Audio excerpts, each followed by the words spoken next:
Salary based income যাদের বা salary পান না রেগুলার মাসে মাসে যেরকম ইনকাম হয় তাদের ক্ষেত্রে এই জমানোটা ইনভেস্টিংয়ের যে টিপসটা সেটা কি হবে? মিউচুয়াল ফান্ড ইনভেস্টমেন্টের ক্ষেত্রে গোল্ডেন রুল কি স্যালারি ইনভেস্টারদের জন্য? লিকুইড ফান্ড বা মানি মার্কেট ফান্ড এগুলোর কথা শোনা যায়। এমার্জেন্সি ফান্ড আমার দরকার যখন, এই ধরনের লিকুইড ফান্ড বা মানি মার্কেট ফান্ড থেকে টাকা জমানো যেতে পারে? স্যালারি বেসড ইনভেস্টর যারা, তাদের প্রথম ফাইন্যান্সিয়াল প্রায়োরিটি কী হওয়া উচিত? লং টার্ম ওয়েলথ তৈরি করতে কোন হ্যাবিট তৈরি করা উচিত?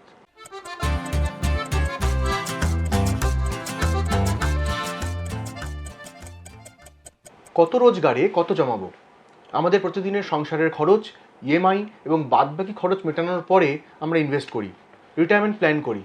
কিন্তু এই যে হিসেবটা, এই হিসেবেই আমাদের গন্ডগোল হয়ে যায়। তাই এই এপিসোডে আমরা সেটা নিয়ে আলোচনা করব। কত রোজগার হলে কত জমানো যায় আর কিভাবে জমানো যায়, এই বিষয়ে আজকে আমাদের আলোচনা। সঞ্চয় সময়ের এই এপিসোডে আমাদের guest financial professional Sanjib Banerjee. নমস্কার সঞ্জীববাবু, সঞ্চয় সময় স্বাগত। স্যালারি বেসড ইনকাম যাদের বা স্যালারি পান না রেগুলার মাসে মাসে যেরকম ইনকাম হয় তাদের ক্ষেত্রে এই জমানোটা ইনভেস্টিংয়ের যে টিপসটা সেটা কি হবে? স্যালারি বেসড যাদের রেগুলার ইনকাম আছে, তার মানে হচ্ছে যারা মান্থলি ইনকাম, সেটা স্যালারি হতে পারে বা অন্য ধরনের জিনিসও হতে পারে, যাদের রেগুলার মান্থলি ইনকাম আছে, তাদের প্রথম যেটা করা উচিত সেভিংসটা, যে এসআইপির জন্য ফান্ড অ্যালোকেশন করা এবং মান্থলি যে টাকাটা ইনভেস্ট করা উচিত সেই টাকাটাকে আগে সরিয়ে নেওয়া। তো এটাকে বলে ইনভেস্ট ইয়োর সেলফ ফার্স্ট। এটাকে যদি আমি বিস্তারিত বলি, এটার মানে হচ্ছে যে নর্মালি কী হয়, লোকে আগে খরচা করে নেয় যে কত টাকা আমার খরচা আছে দেখে নিই, তারপর যেটা বাঁচলো এটা ইনভেস্ট করব। এটা হচ্ছে উল্টোটা। আগে ইনভেস্টমেন্ট করে নিলাম, প্ল্যানিং অনুযায়ী আমার এত টাকা ইনভেস্ট করতে লাগবে, যেটা বাঁচলো সেটা আমি খরচা করব। আর যাদের ধরুন ফিক্সড স্যালারি নয়, অনেক ক্ষেত্রে দেখা যায় যে আয়ের অঙ্গে তারতম্য হয়, কেউ ফ্রিল্যান্সিং করেন বা রকম কাজ করেন, এই দ্বিতীয় ক্যাটাগরিতে যারা রয়েছেন তাদের ক্ষেত্রে ইনভেস্টমেন্টের বেস্ট প্র্যাকটিস কী হওয়া উচিত? একটা মিনিমাম অ্যামাউন্টের এসআইপি তো থাকা দরকার। সেটা তার ইনকামের উপর, যেটা একটা মোটামুটি আইডিয়া হয়ে যায় যে আমার এই ইনকাম হতে পারে, একটা অ্যাভারেজ ইনকাম, সেটা প্ল্যানিং করে একটা এসআইপি থাকলো। সেটা চালানোর পর আপনি যেমন যেমন আপনার ইনকাম আসবে সেইভাবে আপনি একটু একটু করে বিভিন্ন ফান্ডের মধ্যে যে আপনার অ্যালোকেশন করা থাকবে, যে প্ল্যানিং করা থাকবে, সেই প্ল্যানিংয়ে একটু একটু করে আপনি ইনভেস্ট করতে পারেন। যেমন এক্সিস্টিং ফোলিও থাকলো, যেইগুলোতে এসআইপি যাচ্ছে সেখানে একটু অ্যাড অন করতে পারবেন।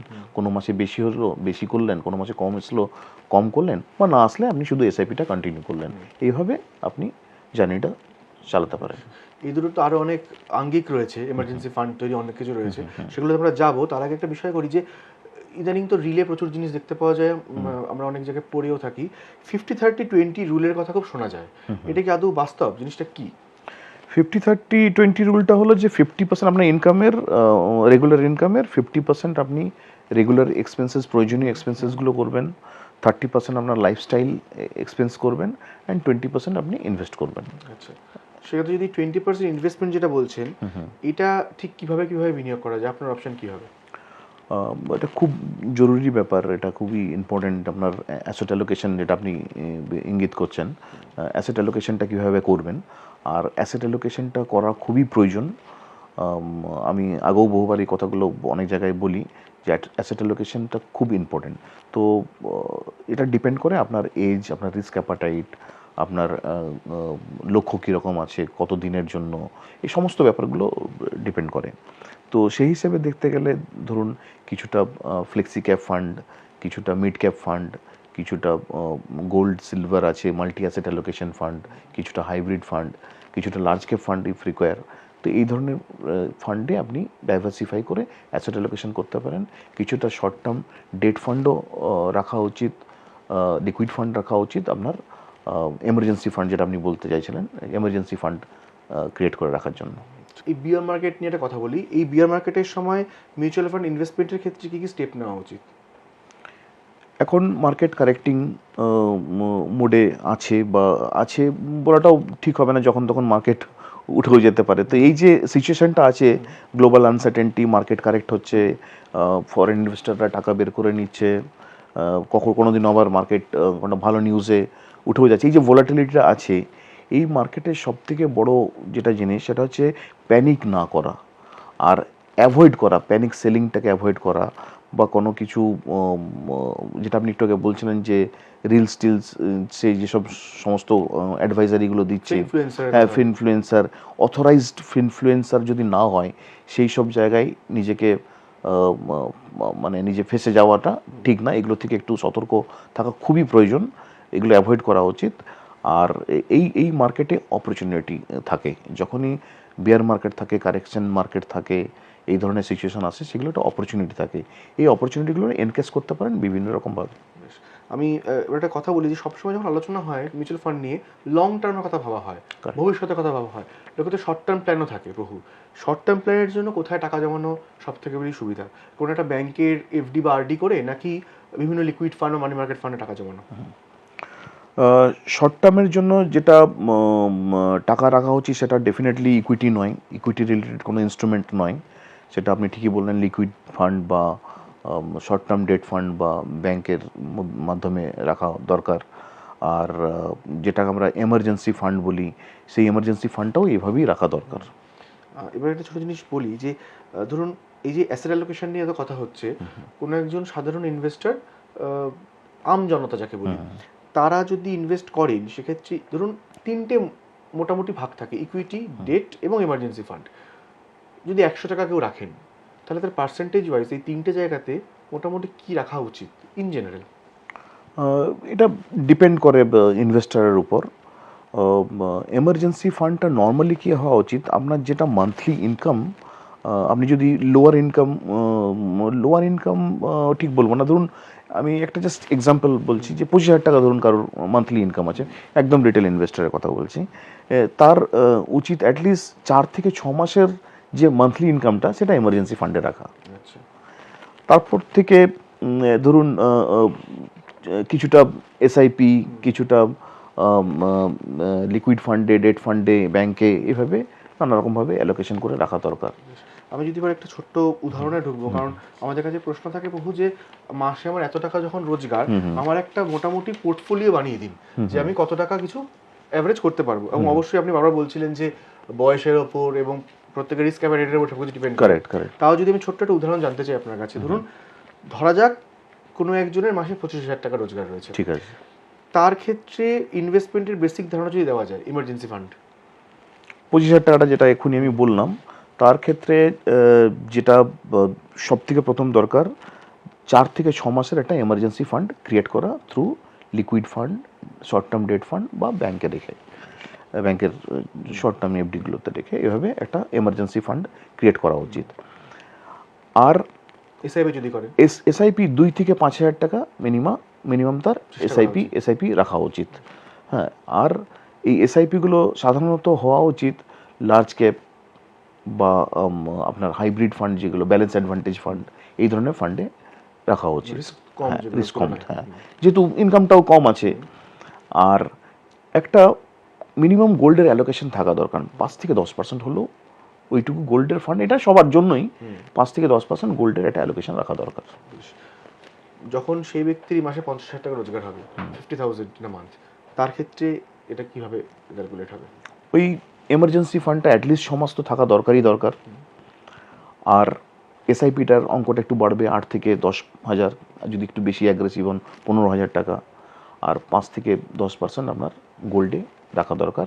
এসআইপিতে এখানে একটু আপনি রিস্কটা বাড়াতে পারবেন, যেহেতু ইনকাম স্ল্যাবটা একটু বেটার, সেখানে একটু মিড ক্যাপ, একটু মাল্টি অ্যাসেট অ্যালোকেশন ফান্ড, একটু ফ্লেক্সি ক্যাপ ফান্ড, তার সাথে লার্জ ক্যাপ ফান্ড দিয়ে এইভাবে আপনি এসআইপিগুলো করতে পারেন।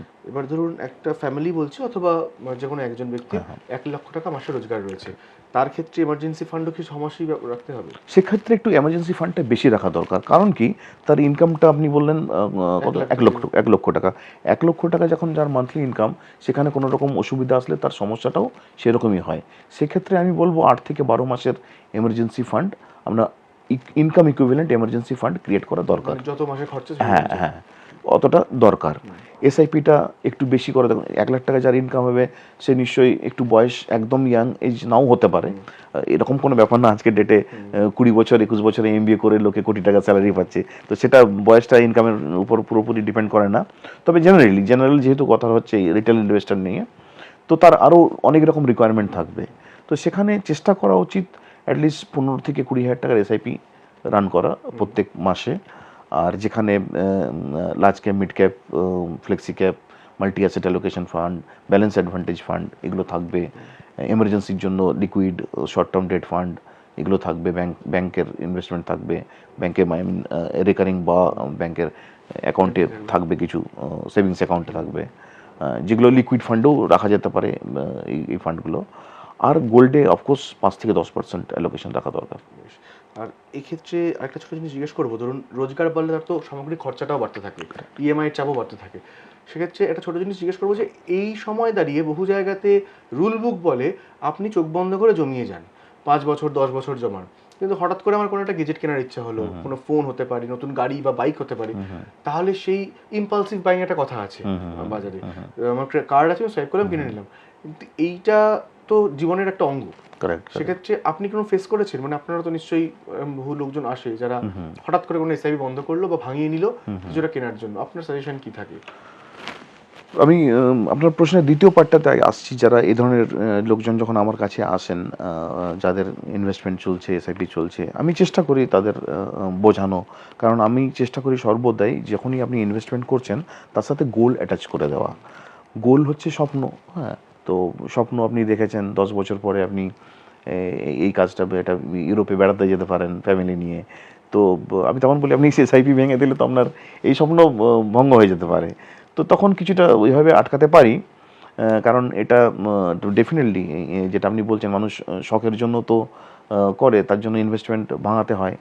তো সেই ক্ষেত্রে এই এমার্জেন্সি ফান্ড দিয়ে যদি সম্ভব না হয়, তখন কিছু শর্ট টার্ম ইনভেস্টমেন্ট থাকে প্রত্যেক পোর্টফোলিওতেই, যেগুলো আমি বলছিলাম শর্ট টার্ম ডেট ফান্ড, সেখান থেকেও একটু করে বের করে নিয়ে করতে হয়। আর যদি কোনো অপরচুনিটির জন্য কেউ টাকা ভাঙতে চায়, তো অপরচুনিটি ইজ অপরচুনিটি, তখন যেখানে অপরচুনিটি বেশি সেখানে টাকা তো যাবেই। সেক্ষেত্রে অনেক সময় ধরুন বলা হয় যে গোল সেটিং এর জন্য আমি টাকা জমাচ্ছিলাম, কিন্তু এটা খুব ঠিকঠাক দামে 2 BHK ফ্ল্যাট আমি ডিল পাচ্ছি, তো আমি পুরো ফান্ড ভাঙিয়ে নিলাম। ডিল পাওয়া মানে সেটা অপরচুনিটি, আর অপরচুনিটি তো মানে অপরচুনিটির জন্যই আর একটা অপরচুনিটিতে যাচ্ছে, একটা অপরচুনিটি থেকে বেরিয়ে আর একটা অপরচুনিটি, সেটাতে কোনো অসুবিধা নেই। এগেন প্রত্যেকটা ব্যাপারই asset allocation, risk appetite, risk profiling, এগুলো খুব ইম্পর্ট্যান্ট আজকের ডেটে। হ্যাঁ, সেগুলো করে রাখা। ইয়াং ইনভেস্টাররা প্রচুর আসছে, যারা যারা খুব সচেতন, তারা করছেও এগুলো। আর আমরা রেগুলার মিট করছি ইয়াং ইনভেস্টারদের সাথে, তারা খুবই ডিসিপ্লিনড, এবং তারা গোল নিয়ে সচেতন। তাদের যখন গোল প্ল্যানিং করছি, তারা তাদের ইনভেস্টমেন্টগুলো সেইভাবে ম্যাপ করছে। এগুলো হচ্ছে, ম্যাচিওরিটি বাড়ছে ইনভেস্টারদের মধ্যেও। এখানে ছোট জিনিস, এই যে এতটা 25,000 50,000 বা 1 লাখের যেটা আলোচনা, সার্বিক বিষয় বললেন, এখানে একটা বিষয় খুব প্র্যাকটিক্যাল, যেটা হচ্ছে ধরুন আমি 1 লাখ টাকা রোজগার করছি, তার মধ্যে আমার একটা ইএমআই যায়, একটা বাড়ির সংসারের খরচ আছে, আমার নিজের বা আনুষঙ্গিক খরচ এবং হাত খরচা করে দেখা যায় ইনভেস্টমেন্ট ধরে যে আলটিমেটলি নিট জিরো হয়ে গেল বিষয়টা। এবার সেখানে হঠাৎ করে আমার কোনো টিভি হোক, ফ্রিজ হোক, কোথাও কোনো একটা গাড়ি বা বাইক হোক কিনতে গেলে একটা ইএমআই এর গল্প আসে। নো কস্ট ইএমআই 6 মাস 8 মাস 9 মাসের ব্যাপার আছে। এর জন্য অনেক একটু ফ্লেক্সিবল থাকতে তো পারেন, যে ধরুন 3-4-5 হাজার টাকা আমি একটু লুজ রাখবো, কোথাও ইনভেস্টও করবো না, কোথাও এমনি ব্যাংকেও ফেলে রাখবো না, যেটা আমার কোথাও খরচ না হলে আমি খরচ করলাম না। আর যদি আমার পছন্দের একটা ফোন এলো বা ক্যামেরা এলো আমি কিনবো, সেটা আমি ইএমআই তে দিতে পারবো। এই টাকাটা, ঠিক এই অ্যামাউন্টের কথা বলছি, এইটা কোন ফান্ডে সব থেকে রাখাটা বেটার হবে? এই ধরনের টাকা যেগুলো যখন তখন প্রয়োজন হতে পারে, সেগুলো লিকুইড ফান্ডে থাকাটাই বেস্ট আমার মতে। আর short term debt fund, liquid ফান্ডে থাকাটাই বেস্ট। আর এই ধরনের ফান্ডগুলো আমি একটু আগে যখন বলছিলাম স্যালারির 50-30-20 রুলের কথা বলছিলাম, সেখানে 30% লাইফস্টাইলে খরচা করার কথা বলছিলাম, যেহেতু আজকের জেনারেশন চাইবে যে তাদের লাইফস্টাইলে খরচা হোক, তো সেখানেও ফান্ড ধরে রাখা থাকে, সেই ফান্ডগুলোকে আপনি ব্যবহার করতে পারেন। ইম্পালসিভ যে কথাটা, এটা বাইংয়ের ক্ষেত্রে হয়ে থাকে। মানুষের ইমোশন আছে, ইমোশন থেকে এই বাইংগুলো হয়। তো সেটা ভুল কি ঠিক এটা বলা খুব মুশকিল, তবে খরচা হয়। এই খরচাগুলোকে আমরা সবসময় বলি যে গোল সেট করা থাকলে এই খরচাগুলো একটু কম হয়। তো এটা এগেন টাইম টু টাইম ইমোশনের উপর ডিপেন্ড করে। তবে short term debt fund, liquid ফান্ডই ভালো এমার্জেন্সি ফান্ড বা এই ধরনের ফান্ড, লাইফস্টাইল ফান্ড ক্রিয়েট করার জন্য। এবার কিছু র্যাপিড ফায়ারের প্রশ্ন করব। মিউচুয়াল ফান্ড ইনভেস্টমেন্টের ক্ষেত্রে গোল্ডেন রুল কি স্যালারি ইনভেস্টরদের জন্য? ইনকাম বাড়লে কখনোই লাইফস্টাইল বাড়ানো উচিত নয়, ইনভেস্টমেন্ট বাড়ানো উচিত। মিউচুয়াল ফান্ড ইনভেস্টমেন্ট যে ভুল যেটা কখনোই করা যাবে না। এসআইপি স্টপ করা যাবে না।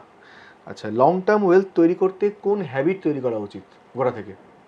Patience, discipline and continue with the investment.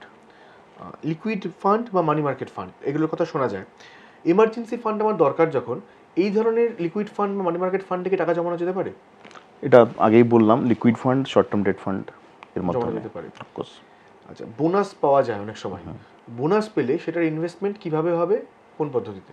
সেই মুহূর্তের মার্কেট কন্ডিশনের ওপর যদি ভোলাটাইল থাকে তাহলে স্ট্যাগার্ড ওয়েতে, যদি খুব অপরচুনিটি ভালো থাকে একবারেই ওয়ান শট কোনো একটা এক্সিস্টিং ফান্ডে ইনভেস্ট করা যেতে পারে, বা অপরচুনিটি দেখে ভালো ফান্ডে ইনভেস্ট করা যেতে পারে।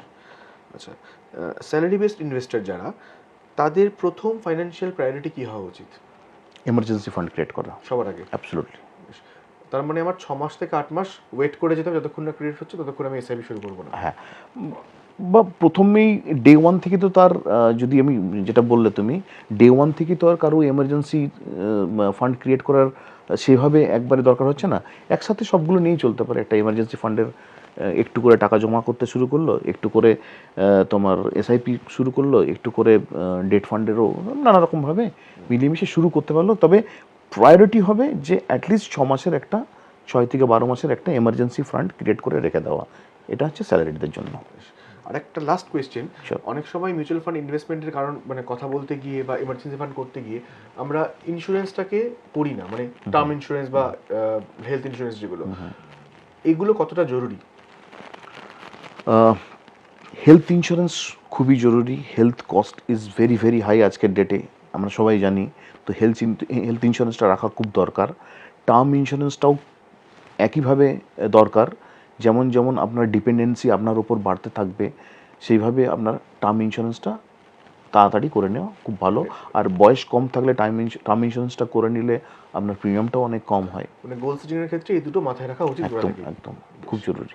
থ্যাংক ইউ সঞ্জীব বাবু অনেকটা ক্লিয়ার করার জন্য। এবং এতক্ষণ যে প্রোগ্রাম হলো তাতে আপনারা মনে হয় এইটুকুনি ক্লিয়ার যে কত টাকা রোজগার করলে অ্যাভারেজে কত টাকা জমানো যেতে পারে, এবং সেই জমানোটা কোন কোন ধরনের ফান্ডে জমালে ভালো হবে। দেখতে থাকুন সঞ্চয়ের সময় @ এই সময় লাইভ।